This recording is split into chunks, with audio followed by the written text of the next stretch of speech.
Reading of an ideal voltmeter in the circuit below is.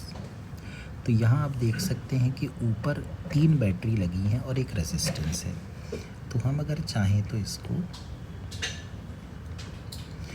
एक cell मान सकते हैं जिसकी ईएमएफ तो 3 वोल्ट है और इंटरनल रेजिस्टेंस 1 ओम है।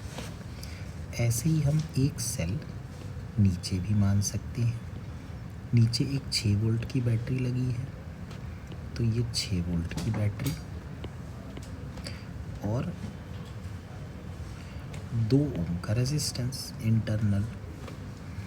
और ये कह रहे हैं कि एक ये पॉइंट है ए और एक ये पॉइंट है बी, तो हमें इनके बीच में एक वोल्टमीटर लगाना है। तो जैसे अगर इसको ए और बी मान लिया जाए तो देखिए ये भी ए है और ये भी ए है, ये बी है तो ये भी बी है और ये भी बी है। तो पहली बैटरी भी ए और बी के बीच में लगी है और दूसरी बैटरी भी ए और बी के बीच में लगी है, तो दोनों बैटरीज पैरेलल में है। तो ई नेट बनना चाहिए E1R2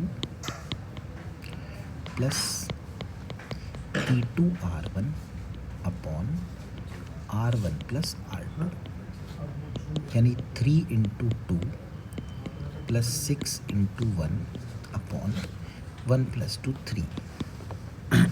तो 6 + 6 यानी 12 अपॉन 3 यानी 4 वोल्ट। और जो इंटरनल रेजिस्टेंस होना चाहिए आर नेट, वो होना चाहिए R1 R2 upon R1 plus R2, मतलब कि 1 × 2 अपॉन 1 + 2 2 अपॉन 3 ओम।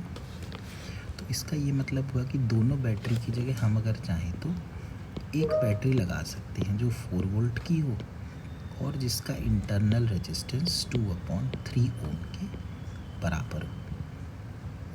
तो ये एक सेल बन गया और ये सेल जो है ये वोल्टमीटर से जुड़ा है।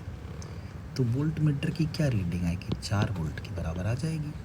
तो इसका आंसर हो जाएगा 4 वोल्ट।